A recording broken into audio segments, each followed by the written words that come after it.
Vamos falar um pouquinho da situação lá na Venezuela, porque após as eleições, no final de julho, uma onda de perseguição política contra opositores do governo Maduro levou muitos a buscar refúgio na Colômbia.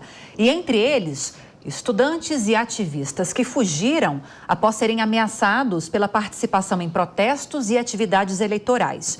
Essa repressão exacerbada resultou em prisões e violência, forçando líderes políticos, jornalistas e defensores dos direitos humanos a cruzar a fronteira em busca de segurança, aumentando o número de venezuelanos exilados na Colômbia.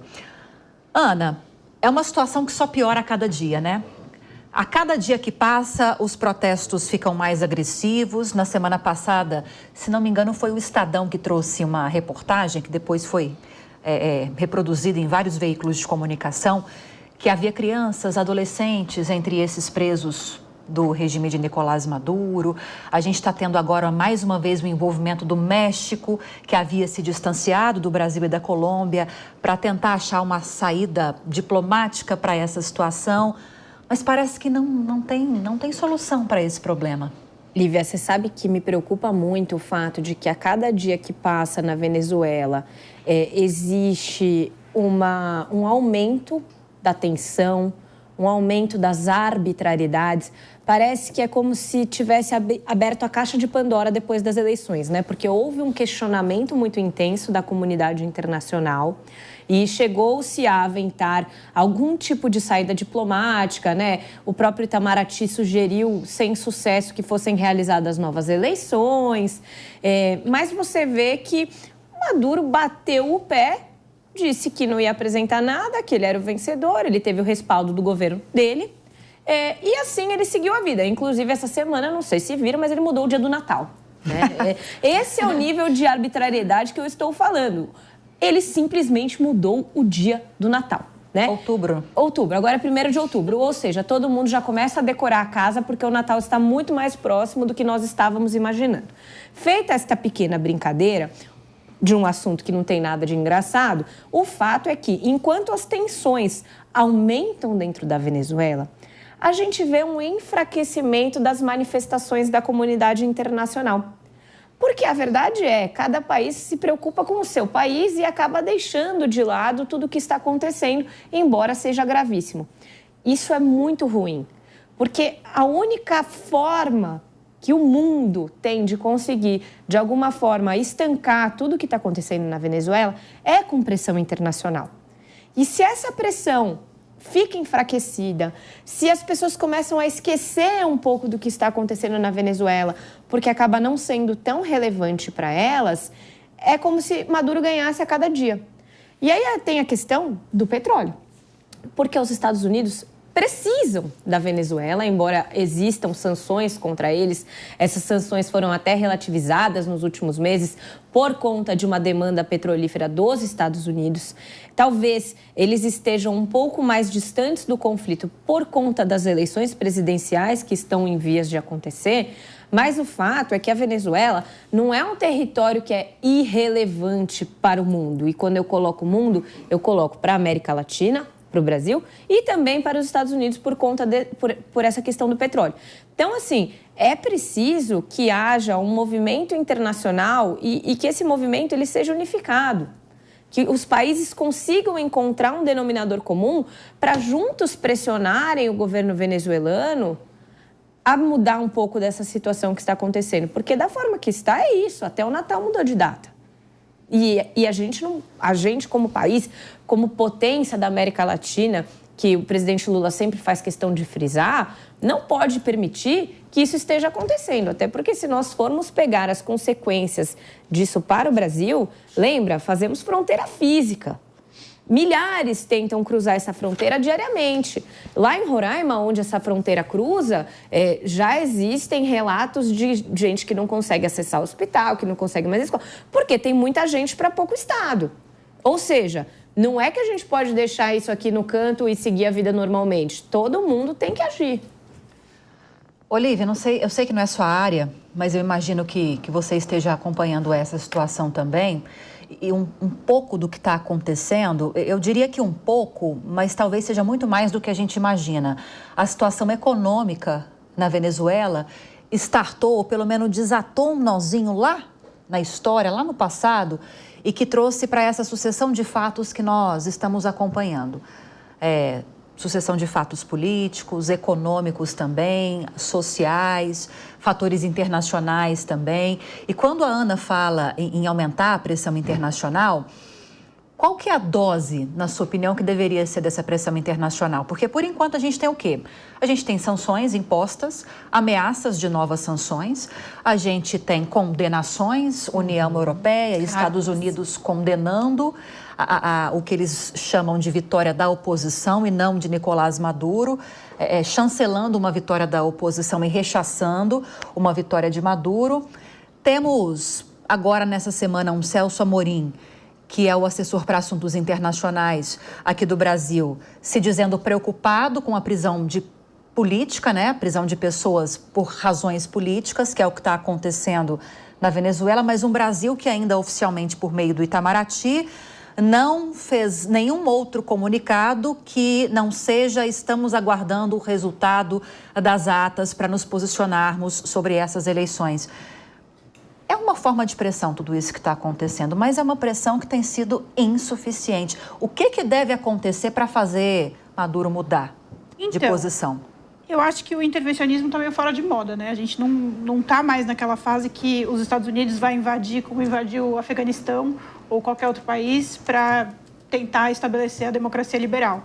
Isso está fora de moda, os próprios americanos não querem, o mundo inteiro não quer, talvez o Brasil pudesse fazer alguma coisa nesse sentido, justamente pelos pontos levantados de que a gente tem, de fato, uma fronteira e um impacto econômico maior. Mas, assim, a verdade é que a Venezuela está se tornando cada vez menos relevante. Quanto mais a gente fizer a transição energética e precisar menos do petróleo, a Venezuela vai ficando menos relevante, vai ficando menos importante, vai ficando menos interessante para o resto do mundo prestar atenção, e a gente vai empurrando com a barriga e deixa eles lá. Não dá para a gente falar, então vamos... O que a gente vai fazer? A gente vai invadir? A gente vai matar o Maduro? Não tem muito para onde a gente correr nas vias de hoje em dia, né? Se fosse na década de 80, de 90... possivelmente a gente invadia mesmo e ia para uma militarização internacional.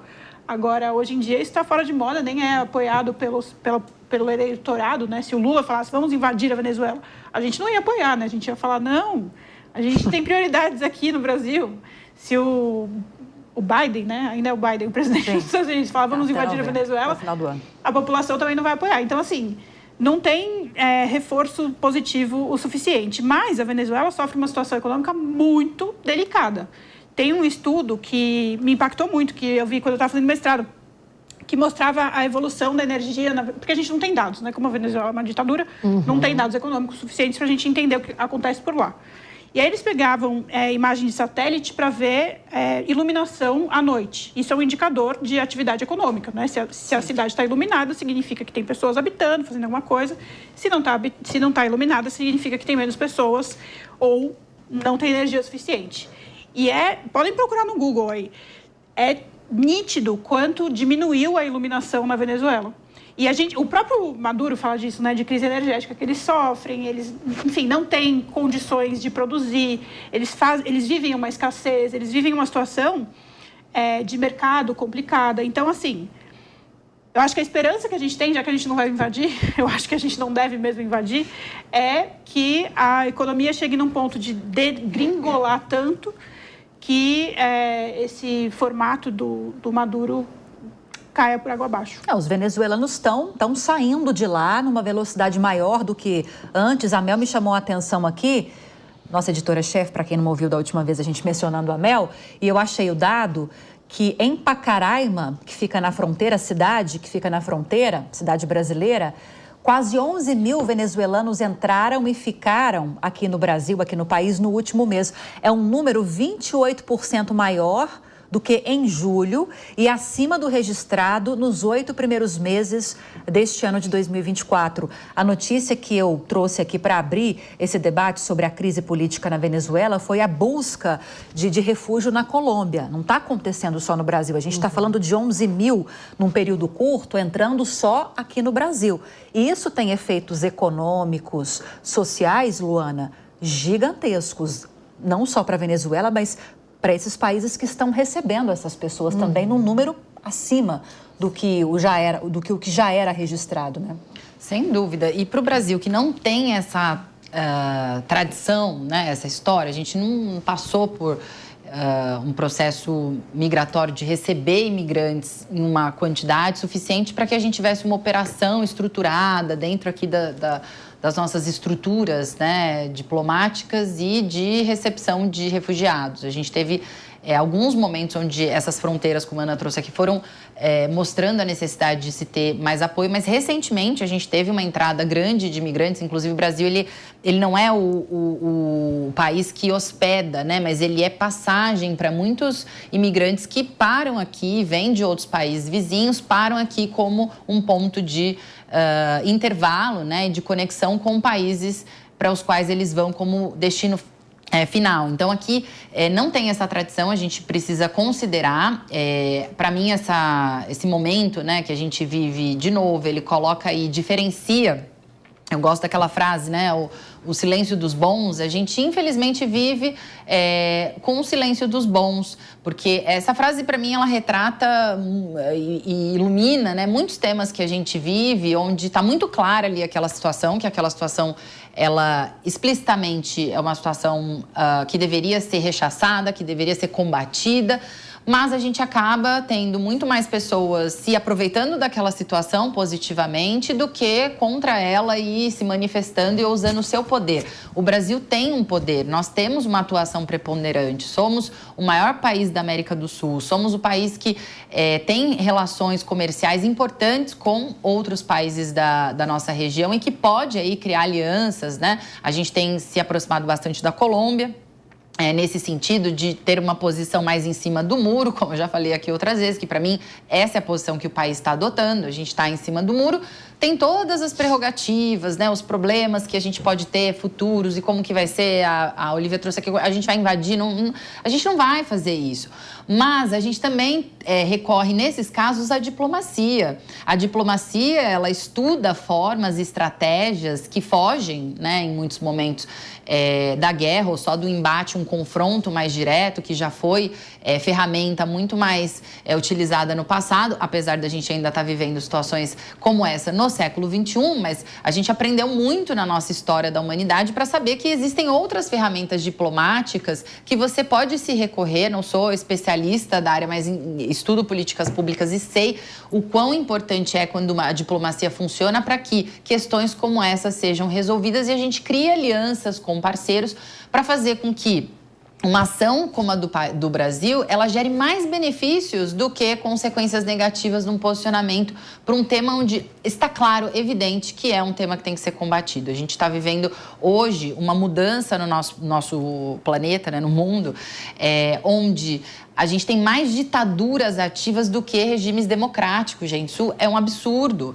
né? A gente está retrocedendo aí. A democracia, ela tem uma série de problemas e ela está causando críticas e descontentamento na sociedade como um todo, mas ela ainda é o modelo que mais funcionou, mais bem funcionou, considerando aí a história, né, que a gente tem e modelos que foram testados no passado, como esse, inclusive. Então, mas por ela não estar respondendo, e na minha visão sempre eu volto, né, para o tema da liderança, de quem são as pessoas, os tomadores de decisão, os estadistas que a gente precisa tanto, os líderes virtuosos que vão tomar a frente desses temas tão difíceis com coragem. É isso que separa a gente de regimes como esse. Então, o momento que a gente vive no mundo é um momento que está pendendo para esses regimes. Então, está na hora, né, já que todos estão percebendo isso de uma forma mais explícita, da gente assumir a liderança também. Não acho também que é perfil desse governo, infelizmente, mas a nossa opinião aqui tem que ser colocada de forma aberta, que seria, sim,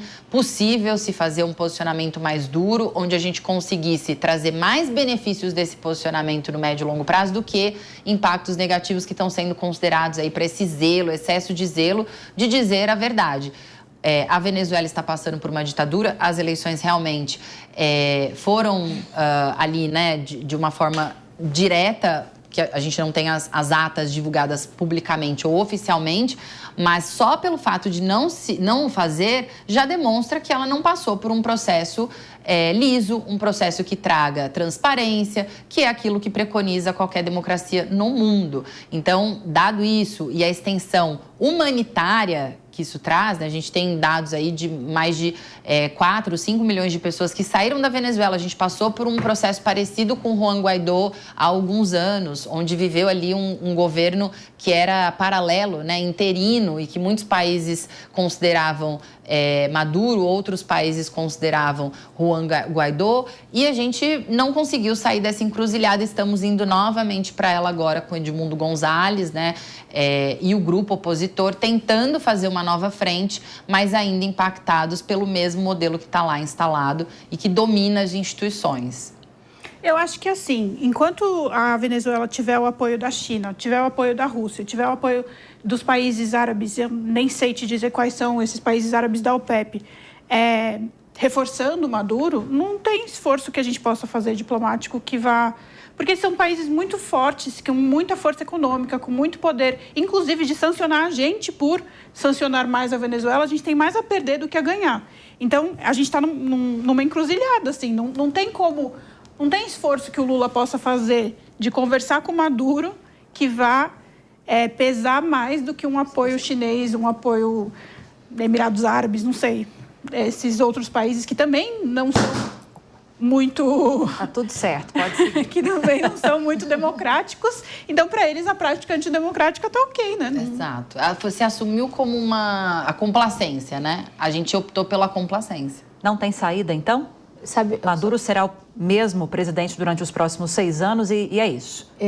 Lívia, eu acho assim, que ele tem um regime ditatorial com vozes pregando democracia, mas ele quer se manter aí no poder através de uma força, e não estou falando de força física, da insistência, da resistência, tirando quesitos básicos da população, e a população fica sem meios e se rende a esse protagonismo dele. Então, o que a gente visualiza? Que isso vai se manter. Aliás, que a Luana trouxe aqui a questão de estar aí em cima do muro, né? O Brasil ser murista, enfim. Mas eu acho que, independente do governo, sendo o atual ou o anterior, eu acho que essa guerra não é uma guerra que o Brasil gostaria de enfrentar, quem quer que seja aí o seu governante. Claro que a gente esperava do atual presidente que ele trouxesse, né, aí um enfrentamento a uma possível ilegalidade nessas eleições, o que não aconteceu até agora, muito embora tenhamos tido aí informações de que eles estão aguardando até hoje as atas dessa eleição, mas eu acho que nada vai mudar. Ele tem aí o mesmo modus operandi, né?